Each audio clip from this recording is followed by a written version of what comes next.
Today's video, we're going to go through how to actually lose your love handles for good. So lose them and keep them off. All right. A lot of you guys struggle with your love handles. As you can see, I was able to go from this to this.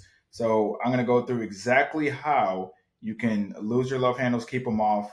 No bullshit. A lot of you guys think that it's doing Russian twists. A lot of you guys think it's doing crunches. A lot of you guys think it's doing a water fast. That is not how you lose your love handles. And if you somehow lost them doing that, you're definitely not going to keep it off. So here we go. So the first thing is, like, a lot of you guys can't lose your love handles is because you're very impatient. Like I always say, like, your belly area and your love handles and your lower back are some of the last areas that you will actually lose fat. So if you want to lose fat in those areas, it's going to require consistency. It's going to require delaying gratification. It's going to require discipline. Obviously, you're going to need discipline, but also, like I said, inconsistency. And a lot of you guys have shiny object syndrome. You jump from fad to fad. You do keto, you lose 10 pounds and you gain 15 pounds back. And then you do a water fast, you lose 20 pounds and you gain it all back. And you're not doing anything that's actually lifestyle or long term. So that's going to be very hard in order for you to lose your love handles. Because, like I said, it takes time to lose your love handles. For example, if you're like 25% body fat or 30% body fat, you're not going to lose your love handles by getting down to 20. Okay. Or getting down to 18. You're going to have to get down between 10 to 15 to really lose those love handles in that lower back, which is going to take time. Obviously, you can't go from 30 to 15% body fat in like 1 month, 1 week. And at the same time, it didn't take you 1 month or 1 week to gain all that fat. So you have to stop being inconsistent, stop chasing instant gratification with these different fads and having shiny object syndrome, guys. All right. So one of the most important things is going to be your mindset when it comes to this. Like I said, you want to delay gratification. You want to have discipline. You want to have your mind right. When your mental state is good, it's going to be easiest to get in your best physical state, right? Because when you change your mindset, your body's going to follow. So your mindset can go further than your body can. So mental is super, super important. Like I said, your mind can take you further than your body can. So for me, just reading like David Goggins' different books, seeing exactly what they went through, how hard their obstacles were, it makes me feel like my obstacles aren't as hard. Like, if he can get abused and go through all that, I can definitely stay in a deficit and deal with 1 or 2 hunger pangs a few nights, right? No big deal, right? What I found works for me best, this is my personal routine. If you want to incorporate it, I definitely recommend that you do. It'll get your mind right. And when you win the morning, you win the day, guys. If you lose the morning, you already lost the day. So when you win the morning and you don't feel rushed, you feel like you took care of yourself, you feel like your mind you just feel locked in. A lot of that comes from, doing the morning routine. For me, it's reading 10 pages. Usually have a nonfiction kind of self-help book like Compound Effect, Atomic Habits. Those are really, really good books. Even this right here, Can't Hurt Me, Outwitting the Devil. These are just really good books that'll get your mindset right. Doing some yoga or meditation or both, that's going to get your mind really, really like calm. It's going to get you present in the moment, which is super important. And then, of course, saying gratitude so you can focus on positive instead of negatives, right? A lot of times we've lost 10 pounds, but we're focused on the fact that we're not at our goal. Say our goal is to lose 30 pounds, right? And we lost 10 pounds and we're like, oh, I only lost 10 pounds. I didn't lose 30. Just that attitude of not being grateful for what you did lose means you're not going to continue to lose weight, right? Because you're focused on the negative, not the positive, right? And then, of course, affirmations, because you really want to affirm your future self into existence. You got to speak your future self into existence, all right? Because nobody around you is going to do affirmations for you. Nobody around you is going to, necessarily believe in you until they see the results, right? So in order for you to get to that point, you got to make sure that you're saying your affirmations. And then reading over my goals is another big thing, because a lot of times when I was making some progress, like, for example, started at 36-inch waist, my goal was like 30 to 29, somewhere in that range.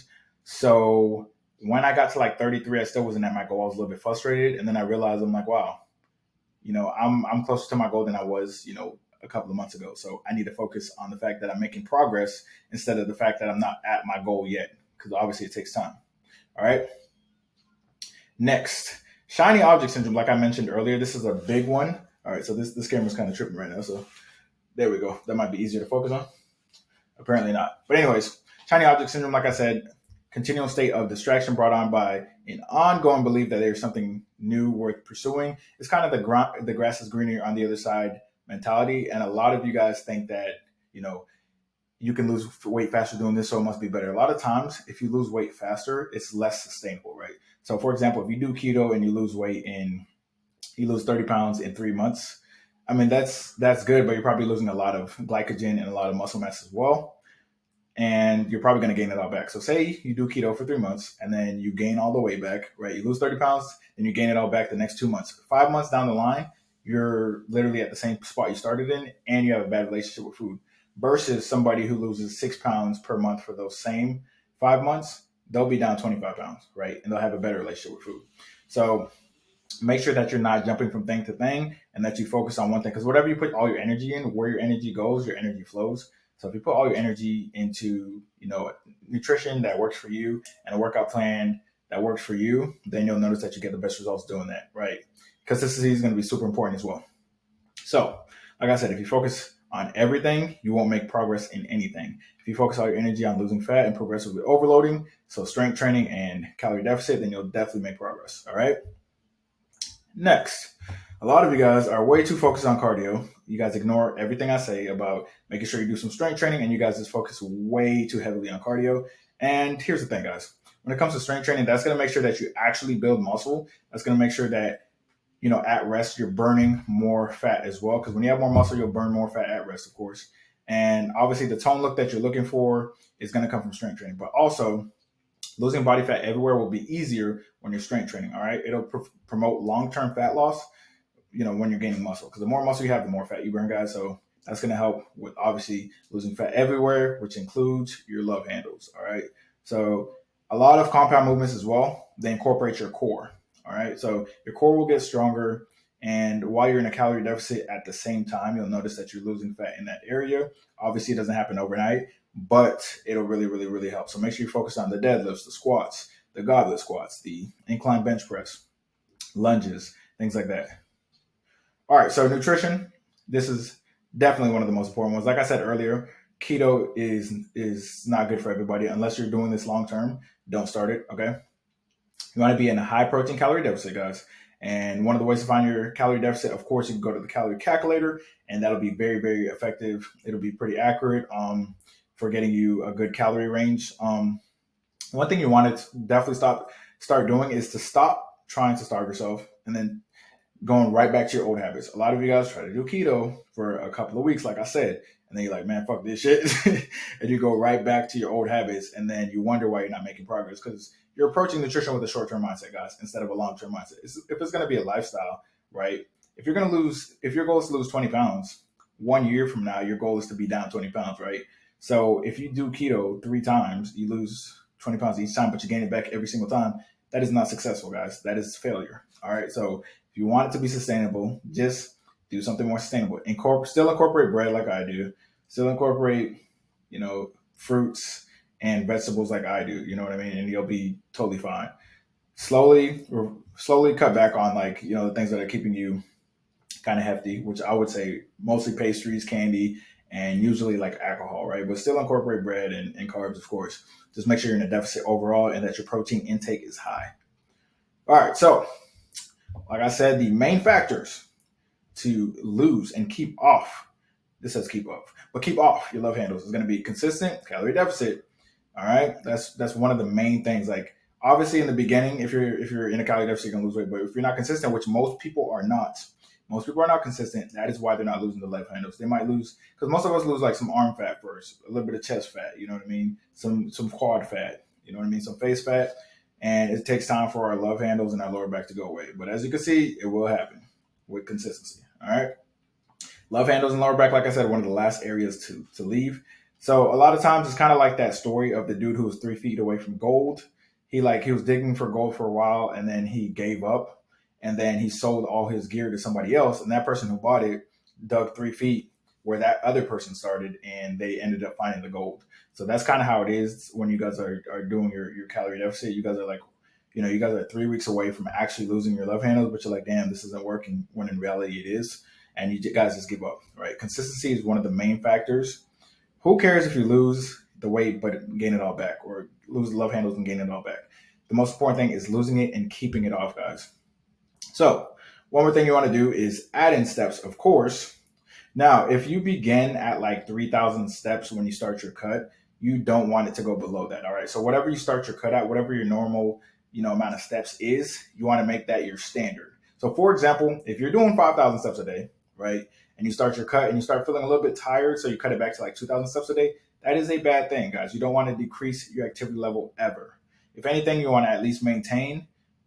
Most likely you want to increase it though. You know what I mean? So once you once you are, doing the strength training, you're eating pretty good, and you don't want to decrease your calories anymore. You're good where you are. Just increase your steps. So if you're doing 2K, increase it to 5K. If you're doing 5K, increase it to 8K. If you're doing 9K, increase it to like 10 to 15K, right?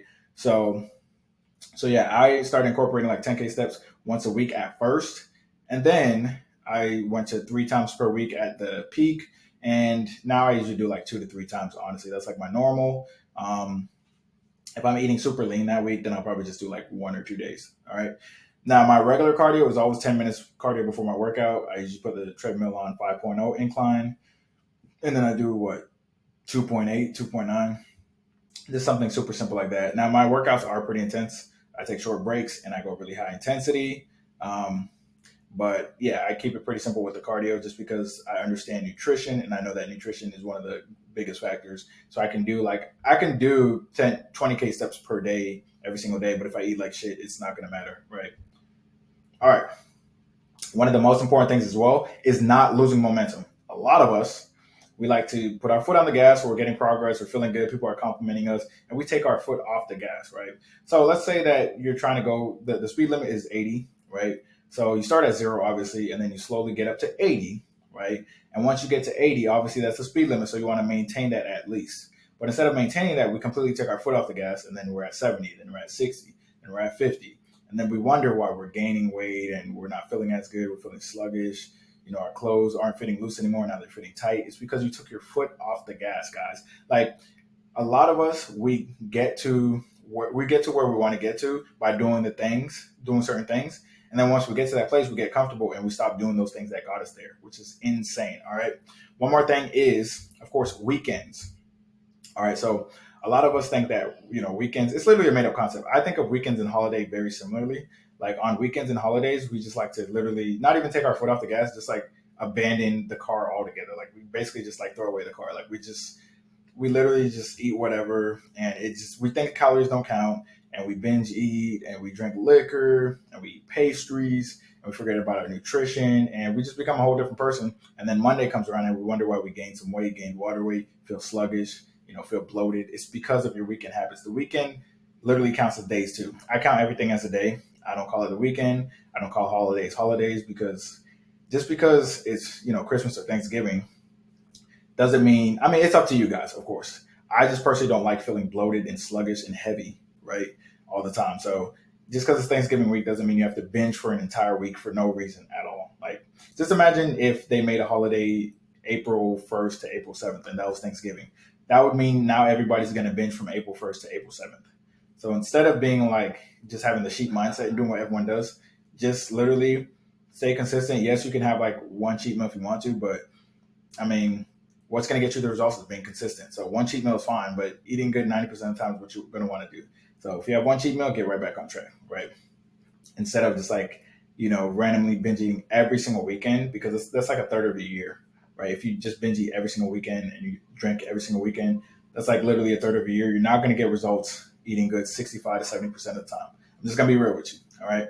Because even if you eat really good 65 to 70% of the time on the weekends, the amount of damage you could do is insane. Like you can literally, for example, if your goal is to eat 2,000 calories per day to lose fat, if you eat 2,000 calories for for 5 days during the week, and then on the weekends you eat 4,000 calories per day, which is easier than you think when you're eating pastries, big brunches, fried foods, and drinking margaritas and things like that. So you eat 4,000 calories both those days. Now your weekly average is like 25, 2,600, somewhere in that range, which is closer to maintenance. So you might lose zero point 0.4 pounds or something like that instead of the 2 pounds that you would initially lost. Anyways, this was exactly how to lose your love handles and keep it off. If you guys are interested in one-on-one coaching, the link will be in the description. And if you follow all of these things, you're definitely going to lose your love handles. It's literally foolproof. You'll definitely lose it. Remember, consistency is key, guys.